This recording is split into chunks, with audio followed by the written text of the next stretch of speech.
Hello everyone, welcome to our own YouTube channel Shantanu's Bioprep Life Science. In this video we are going to discuss anaerobic respiration and fermentation. Okay, in the last video we have discussed internal Dudorov pathway.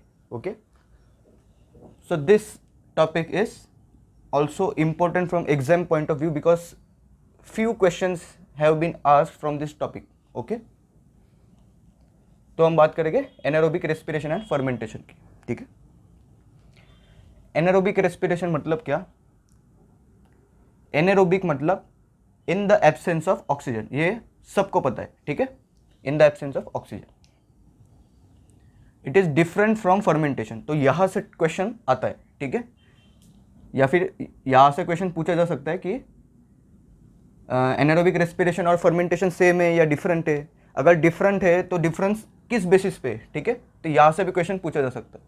तो ये statement में आपको, option वाले statement में आपको ये mention किया जाएगा कि anaerobic respiration and fermentation are same process, है ना, आर डिफरेंट प्रोसेस. और फिर आपको पार्ट सी में क्वेश्चन आएगा कि which of the following combination of statements are correct. ठीक है, तो anaerobic respiration is different from fermentation, ये याद रखना. ठीक है, तो अभी कौन से बेसिस पे वो डिफरेंट है? The final electron acceptor in anaerobic respiration is an inorganic molecule but other than oxygen like nitrate, sulphate etcetera. ठीक है, तो ये याद रखना कि इलेक्ट्रॉन एक्सेप्टर जो है, terminal electron acceptor anaerobic respiration का, वो एक इनऑर्गेनिक मॉलिक्यूल है. Inorganic molecule and organic molecule में क्या डिफरेंस है? ऑर्गेनिक मॉलिक्यूल्स मतलब कार्बन कंटेनिंग मॉलिक्यूल्स. ठीक है, तो इनऑर्गेनिक मॉलिक्यूल होगा इसमें फाइनल इलेक्ट्रॉन एक्सेप्टर, लेकिन ऑक्सीजन के अलावा कौन कौन होगा? Nitrate, sulphate etcetera. ठीक है, next, fermentation. This term is given by a scientist named Cruikshank. It is also known as zymosis as given by Pasteur.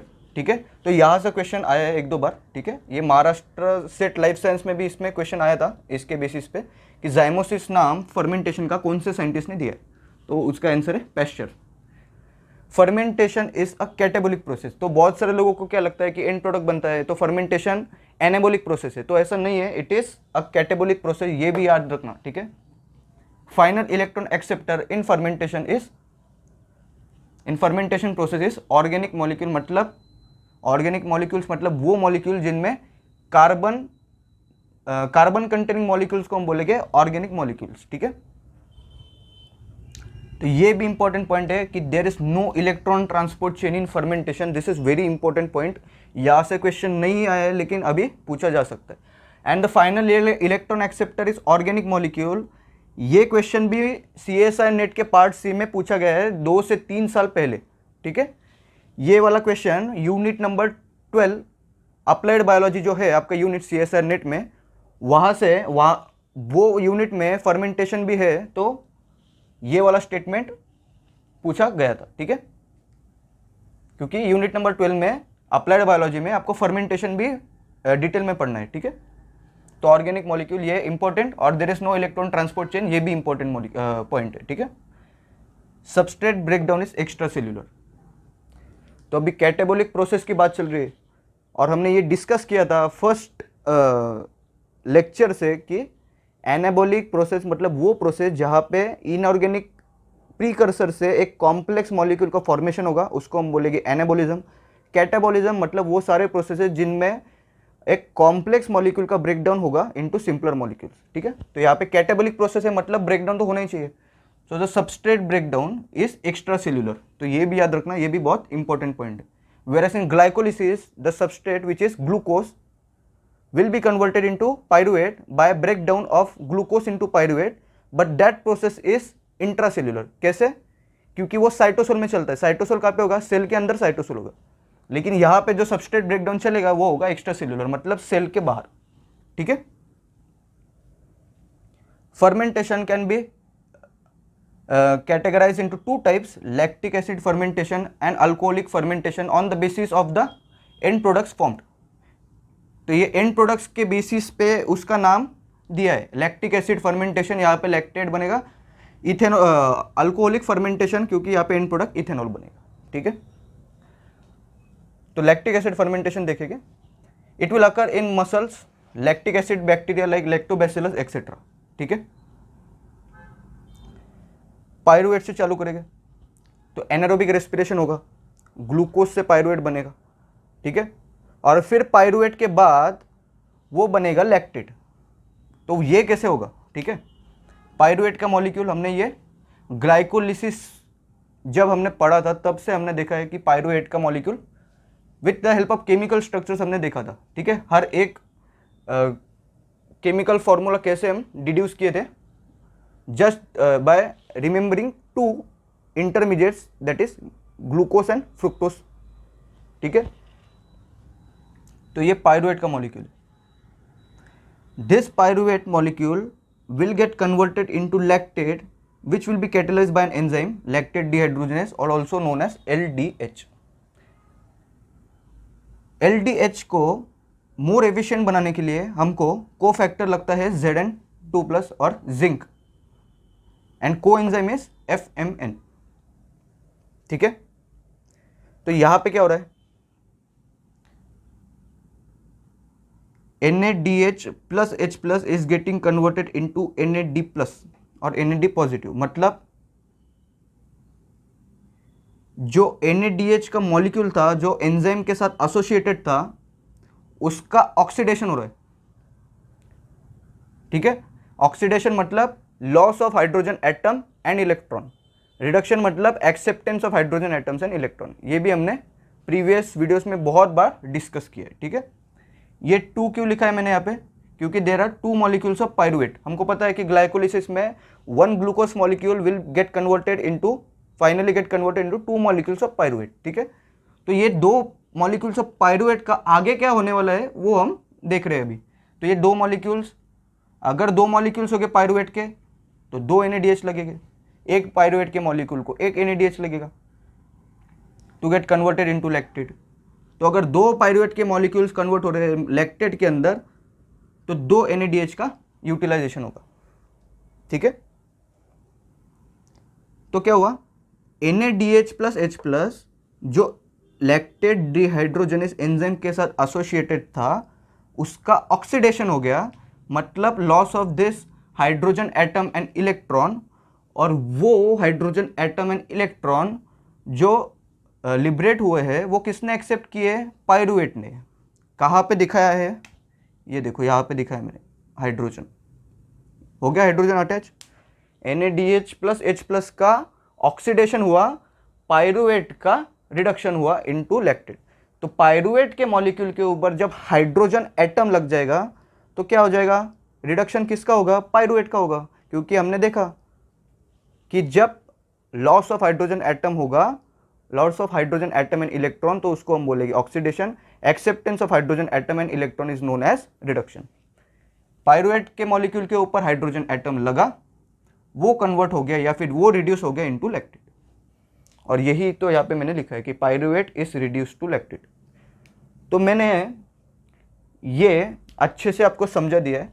और ये इस बार DBT JRF 2021 में इसके ऊपर एक क्वेश्चन आया था।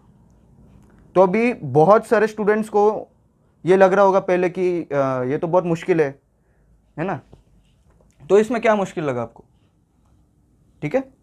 तो answer was pyruvate undergoes reduction to form lactate, ठीक है। अभी ये आपको अच्छे से समझ में आ गया होगा कि रिडक्शन कैसे, ठीक है। अभी हम आगे समझेंगे alcoholic fermentation. It will occur in yeast that is Saccharomyces cerevisiae, ठीक है, एक्सेट्रा। ग्लाइकोलिसिस से 2 मॉलिक्यूल्स बनते हैं पायरुवेट के, ठीक है। तो यहाँ पे 2 मैंने दिखा दिया ब्लैक में, ये ब्लैक मार्कर से, ये पायरुवेट का molecule. This pyruvate molecule will be converted into acetaldehyde by an enzyme pyruvate decarboxylase. नाम से ही पता चल रहा है डीकार्बोक्सिलेज, मतलब ये डीकार्बोक्सिलेशन रिएक्शन करवाएगा, मतलब ये कार्बन डाइऑक्साइड को या फिर कार्बन डाइऑक्साइड के मॉलिक्यूल को वो रिलीज करवाएगा। अगर 2 पायरुवेट के मॉलिक्यूल्स प्रेजेंट है तो 2 कार्बन डाइऑक्साइड रिलीज होगी। अगर एक पायरुवेट का मॉलिक्यूल होता तो 1 कार्बन डाइऑक्साइड निकलता, लेकिन यहाँ पे 2 पायरुवेट के मॉलिक्यूल्स है तो ये दो कार्बन डाइऑक्साइड के मॉलिक्यूल रिलीज होके दो मॉलिक्यूल्स ऑफ एसिटल्डिहाइड बनेगी। यहाँ पे लिखा है मैंने decarboxylation of pyruvate to acetaldehyde.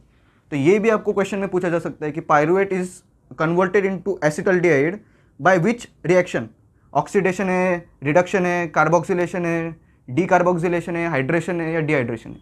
तो ऐसे वाले क्वेश्चन आएंगे आपको, ठीक है। एक बार आपको कंसेप्ट और लॉजिक पता चल जाएगा ना, तो ये ऐसे वाले क्वेश्चन में आप कभी गड़बड़ नहीं करोगे, ठीक है। एसिटल्डिहाइड बन गया। Acetaldehyde will be converted into ethanol by an enzyme alcohol dehydrogenase. Alcohol dehydrogenase को मोर एफिशिएंट बनाने के लिए कोफैक्टर लगता है zinc ion and coenzyme thiamine pyrophosphate, जो कि हमने पायरुवेट ऑक्सीडेशन में भी देखा था। It was also a coenzyme of pyruvate dehydrogenase, that is E1 in pyruvate dehydrogenase complex, ठीक है। वहाँ पे भी हमने देखा था कि ये हाइड्रोक्सी इथाइल TPP बनेगा, ठीक है। तो दो molecules of acetaldehyde will be converted into two molecules of ethanol. One molecule of acetaldehyde when it will get converted into ethanol, one NADH will be utilized। लेकिन यहाँ पे दो एसिटल्डिहाइड के मॉलिक्यूल्स है तो दो NADH का यूज्ड होगा, यूटिलाइजेशन होगा, ठीक है। तो यहाँ पे भी वही हो रहा है। NADH प्लस H प्लस का मॉलिक्यूल अल्कोहल डिहाइड्रोजनेस एंजाइम के साथ एसोसिएटेड था। NADH प्लस H प्लस के मॉलिक्यूल का ऑक्सीडेशन हुआ, जिसके वजह से hydrogen atom and electron liberate हुए, और वो किसने एक्सेप्ट किए? एसिटल्डिहाइड के मॉलिक्यूल ने। जब एसिटल्डिहाइड का molecule hydrogen atom and electron को जब वो एक्सेप्ट करेगा तो क्या होगा? Reduction. So acetaldehyde will be reduced into ethanol. Hydrogen का एटम मैंने कहाँ पे दिखाया? यहाँ पे ये देखो, ये हाइड्रोजन का एटम कंबाइन हो गया जो NADH प्लस H प्लस के ऑक्सीडेशन से निकला था, और वही तो मैंने यहाँ पे नीचे लिखा कि reduction of aldehyde to ethanol will occur, ठीक है। तो यहाँ पे NAD प्लस के मॉलिक्यूल्स लिबरेट हुए, यहाँ पे भी दो NAD प्लस के मॉलिक्यूल्स लिबरेट हुए।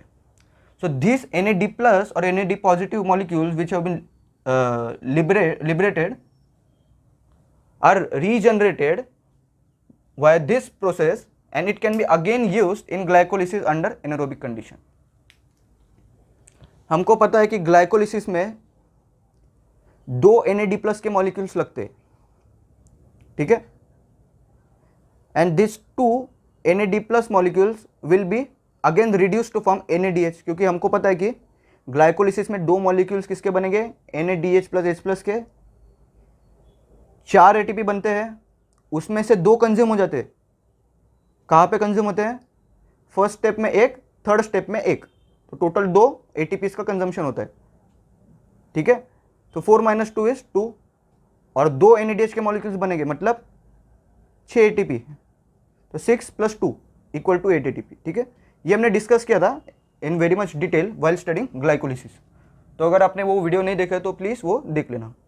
तो ये NAD प्लस रीजनरेट हो गया, यहाँ पे भी NAD प्लस के मॉलिक्यूल रीजनरेट हो गए, जो वापस से ग्लाइकोलिसिस में इंटर करेंगे, और जो NADH प्लस H प्लस बनने वाली स्टेप है वहाँ पे इनका रिडक्शन होगा, और इनका रिडक्शन होने के बाद हमको NADH प्लस H प्लस के मॉलिक्यूल्स मिलेंगे, ठीक है। कौन सी स्टेप थी वो? 1,3 बिसफॉस्फोग्लिसरेट वाली, ठीक है। अभी आपको याद आ जाना चाहिए, ठीक है। NADH प्लस H प्लस के मॉलिक्यूल कहाँ पे बनते हैं? Which was in 6th step of glycolysis, ठीक है। एनर्जेटिक्स में यहाँ पे मैंने लिखा है 2 ATP गेन। तो अभी आप बोलोगे कि यहाँ पे तो NADH का यूटिलाइजेशन हो गया, यहाँ पे भी NADH प्लस H प्लस का यूटिलाइजेशन हो गया, तो यहाँ पे 2 ATP गेन कहाँ से है? तो ये हम देखेंगे अभी, ठीक है।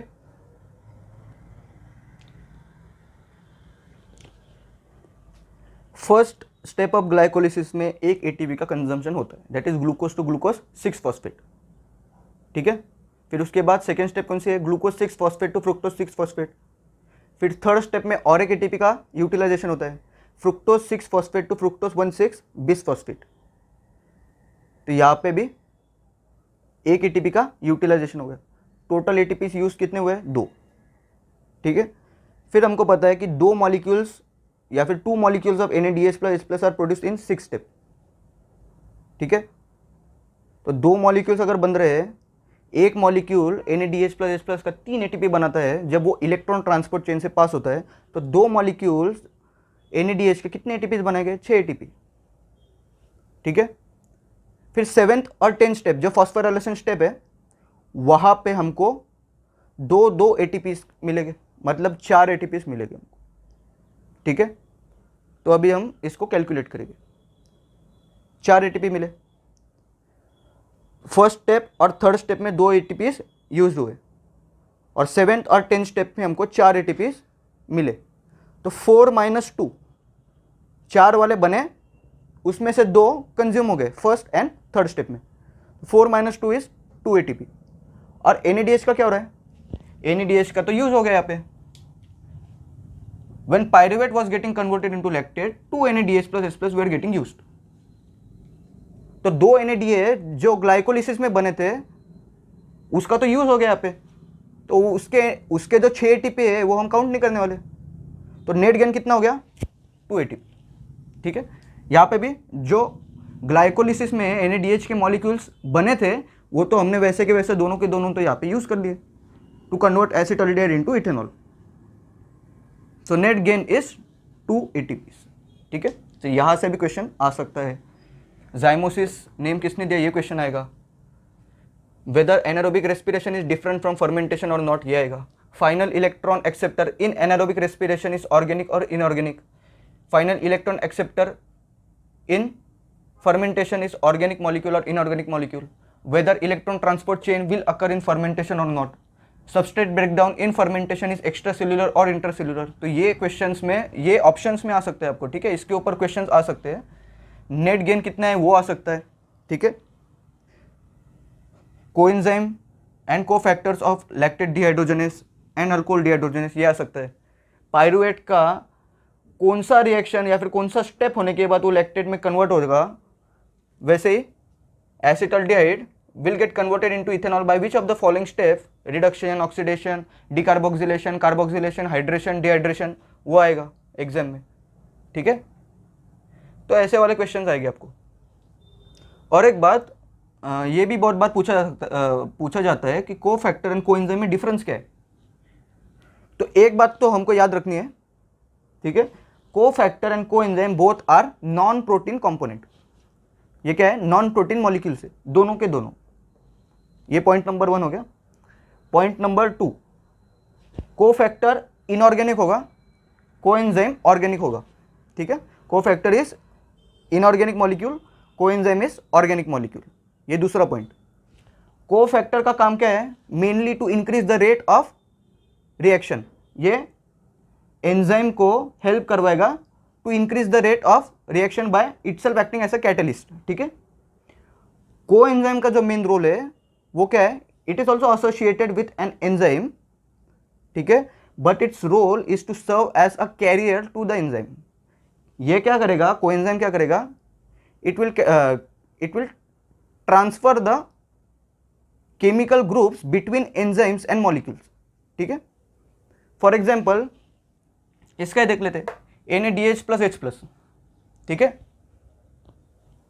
तो बहुत सारे डीहाइड्रोजनेस में जो एंजाइम्स होते हैं उनमें हमने ये देखा था कि ये NADH plus H plus was acting as a coenzyme. ठीक है, ये क्या कर रहा था? ये NADH plus H plus coenzyme was associated with lactate dehydrogenase या फिर कौन से और डिहाइड्रोजनेस के एंजाइम। ठीक है, एंजाइम के साथ एसोसिएटेड होगा ये कोएंजाइम। और क्या कर रहा था? उसका हाइड्रोजन दे के दूसरे को रिड्यूस कर रहा था। इसका ऑक्सीडेशन होगा, इसके ऑक्सीडेशन से हाइड्रोजन एटम एंड इलेक्ट्रॉन निकलेंगे और वो कौन एक्सेप्ट करवाएगा? सबस्ट्रेट एक्सेप्ट करेगा, जिसके वजह से इसका कन्वर्जन हो जाएगा एंड प्रोडक्ट में। ठीक है, तो कोएंजाइम का रोल क्या था? Mainly the transfer of chemical groups between enzymes and molecules. ठीक है, वैसे ही यहाँ पे ये भी एक अच्छा एग्जाम्पल है। TPP कोएंजाइम है अल्कोहल डिहाइड्रोजनेस का। ठीक है, TPP is a coenzyme of alcohol dehydrogenase.